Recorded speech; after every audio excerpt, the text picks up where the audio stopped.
Happy hump day, y'all. What's going on? All right, I had to think about what to talk about, and I hadn't had anything, because there's the same old stuff going on with politics, and everybody hates Trump, everybody hates Trump supporters. Whatever Trump does, just everybody does the opposite. It's the same stuff. It's getting so tiring and so annoying. I mean, I don't really know how much more I can take of it. I want to change the subject a little bit. All right, so because you all know the deal. So my friend and I were talking last night. This gave me the idea to talk about family, right? And how, people in government and politics are always to be like, yeah, we need to throw more money at the inner cities, but money's not going to fix anything. They've already thrown a lot of money, right? And it either gets diverted into the pockets of the politicians who use it for their own selfish needs, or, even the problems that are existing in the poor communities in this country, money is not going to fix them. We're in a severe moral crisis, right? When you can say the Democrats, broke up the family, which is true, but I also think, since I still believe in the left or right paradigm, it was a plan of the elites to break up the family, right? So we were talking about how my friend and I were talking about how a lot of sons, right, there are no fathers in the home, right? Some cases there are no mothers, or there are no mothers or fathers, but you need a male and a female to balance, to have a healthy, balanced child, right? You need that male energy, because ideally, generally speaking, men are tough, teaches your children to be tough, and then you need the female energy to teach your kids to be compassionate. So a lot of times, if there's no father around and you have a son, for instance, that's coddled by a mom, then they're going to be really soft, right? I have some people, my family, I'm not naming any names, but I really feel that have been a victim of it, right? They're grown adult people, but they're emotional basket cases because their moms coddled them too much as an adult man, And I guess my mom made me really tough. Like she didn't lay back on me, which I'm grateful for. At the time, I hated her for it. I thought she was trying to ruin my life. But, I remember being really, really sensitive as a kid. And I remember my mom just telling me I couldn't do that shit. And now I'm glad I still have that sensitivity, but I'm also very tough. When I was bullied, my mom was like, you're going to go and you're going to stand up for yourself. You're not going to let people bully you, Even now, I feel like, you have to choose my battles. It's not always good to be combative all the time too. You got to catch more flies with honey. Sometimes people lash out at you and they're going through things. You kind of have to assess the situation. You can't always be a firecracker, right? But, I pretty much don't let people walk over me. Today, I just had it out with a girl that, she's been doing a lot of stuff. And I've been letting a lot of stuff slide because I figured she was going through something, and I know it didn't have anything to do with me because I haven't done shit to her. But now today just reached the apex where I just thought that she was being petty, and we just kind of had it out, and it felt great, And I usually don't let people slide. And I realized, this person's younger than me. I realized how I was at her age. I was insecure about a lot of stuff. I was, I try and, not be a bitch all the time because I really don't like being a bitch. But anyway, I'm going on a tangent.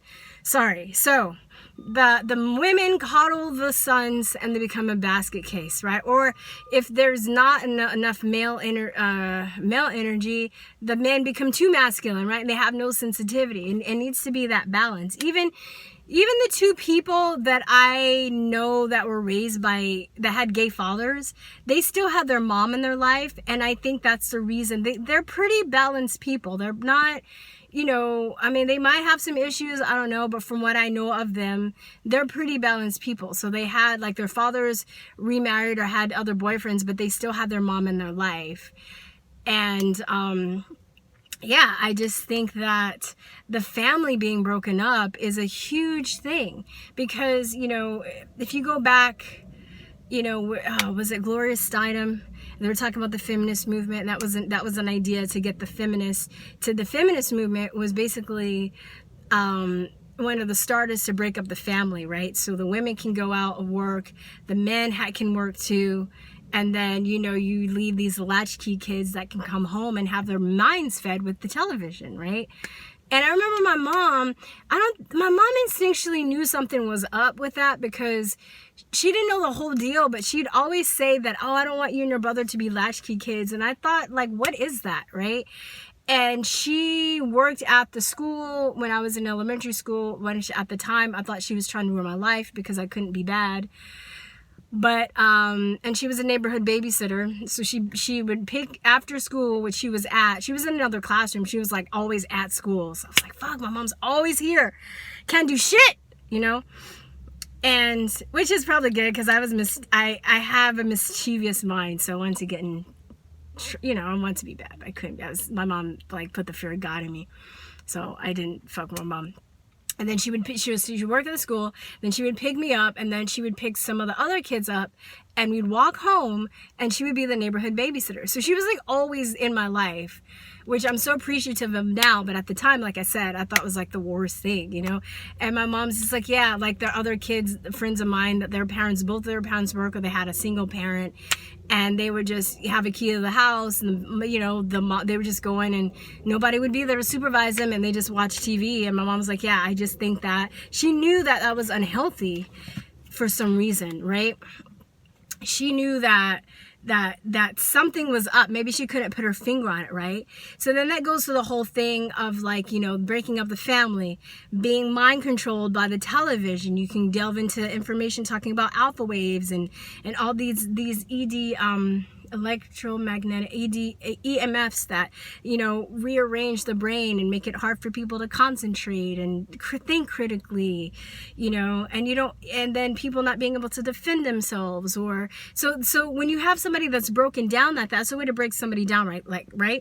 So you have somebody broken down like that, it's easy to feed them ideas. It's easy because they're so controllable and they're so dependent on love and attention that, you know, it's easy to put them in a situation where they can be emotionally dependent for rewards, and they're afraid to stand up and stick out of the crowd. So like we were talking, my friend and I also were talking about the milligram experiment, if you guys know about that one. So this is the experiment where they took some people and they took one person and they put them in one room, and they put another person and they put them in another room, and then they had a scientist that was in the room with one person, and this person was administering electroshock therapy electroshocks to the other person in the room.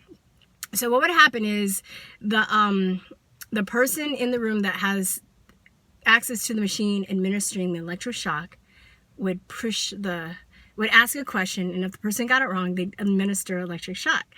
And they couldn't see the person, but they could hear them going, oh my God, they could hear them in the other room. So every time they got an answer wrong, they'd have to move up the scale with the frequency of electric shock, if that makes sense. So it was like 15 volts. Then the next wrong answer they got would be 20 volts, then 25 volts, then all the way. And you can watch it. I think I'll link it to the bottom, but there's a guy in the room, and he's hearing the other guy on the other side, and he's like, oh, like, I can't go on anymore. I'm hurting the guy. I don't want to kill the guy. And then he's like, no, but you have to finish it. It's the experiment. The scientist is telling the guy this. And he goes, oh no, like, I don't want to be responsible for, you know, I don't want to be responsible for the electric shock, you know, or killing him. And the guy's like, the scientist is like, but don't worry about it. I'll take responsibility. And the guy's like, okay. So it's like, it goes to show that like a lot of people will do harmful things to other people if they know that somebody else is going to take responsibility for it. So this information was released, and I think it's released to the public, and the public is like, oh, that's really interesting. But these motherfucking elites, they're going to use that information. They're going to apply it to the social programming that they put people through, right? So that way, you know, when you have politicians talking about, you know, it's okay to beat up Trump supporters. It's okay to beat up somebody that doesn't agree with you. It's okay to punch a Nazi, right? it's okay because they're telling you it's okay. They're taking responsibility, right? They're telling you it's okay. So that way you're not responsible in a sense, right? They're taking all these, like, you look at all of these, you know, experiments that have been done in the public where they have been declassified or classified, and you see how they're implementing this information about human beings into our social programming, because they've been studying us for a long time, right? These elites, they have the power to run these experiments, whether ethical or unethical. I mean, we can get into a whole, like, you know, debate about like how many lives has science saved versus how many lives have science destroyed or ruined. I mean, there's a huge amount. People talk about the Holocaust, people talk about, you know, slavery, but there's a whole new, you know, area of territory where people don't even talk about science and how, you know, lots of people have died in scientific experiments, in medical experiments, right? Iatrogenesis, that's medically induced death, is the third leading cause of death in this nation, meaning like improper surgeries,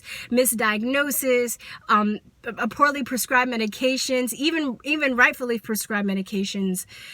God, I'll put all this in the links so you guys know I'm not like talking out, you know, I'm not making stuff up, but it's so hot and I had to turn the car off. I'm like sweating beads right now because I'm trying not to get that rickety sound in my videos. But, you know, going back to the family, right? I'm going on a bunch of tangents today. The family is everything, right? And if you don't have any family, if you don't have a unit, right, you can start with the nuclear family, and then you can stretch it out to like the nation, right? The nation as a family. You can stretch it out to the world as a family. So if we're all fighting each other, if we're divided, you know, via the media through the nation, it's easier to break us up because we're at each other's throats, and they don't even have to do anything. We'll destroy each other, right? Remember, there are people, you know, look at the Georgia Guidestones. There are people that want to reduce the population. They will use a leftist mentality and turn it against the right in order to get us to destroy each other, right? To bring that population down to 500,000 people on planet Earth. That's what they want. They want 500,000 people, okay? And then you know, expand that out to how, you know, we've been fighting other nations, right? There are lots of people, this isn't one of the reasons why I'm against open borders, because our past administrations have started lots of wars that's made a lot of people angry, you know, toward the United States. And it's not the poor people's fault, it's the elites that have caused the wars. These people that are causing the wars, they're getting away with everything and they're making us fight each other, right? So you have people that, you know, are mad because, you know, people joined the military and they were tricked into going and fighting for somebody else, you know, poor people fighting poor people. And, you know, so maybe somebody's family got blown up. Maybe they're deformed because they, you know, somebody invaded their country and they got, you know, they have nothing to live for. So of course, if they're going to come into America and they want to wreak havoc on the people that did this to them, yeah, if I was them, hell yeah. You know, like I'd be like, oh, I get to go into the country that like blew up my city and blew off my arms and like, you know, like killed all my children. Hell yeah, some shit's going down today, okay?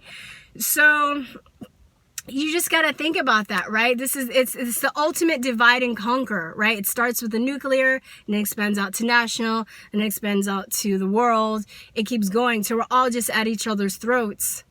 And we are, you know, we're easier to control, divide and conquer, right? So, I'm sweating so much, you guys. This is so awful. I should have, anyway, I hope I didn't go on to too much of a tangent. I hope that, so I'm going to link the milligram experiment. I'm going to link, the iatrogenesis. If you, within the next day, if there's something else that I talked about, you would like a link to, and I forgot to link it, I will link it. But anyway, that's it, y'all. I'm Versine Henry. I need to start telling you guys my name. Versine Henry for Truth or Talk. Peace, truth, and love you guys. Bye-bye.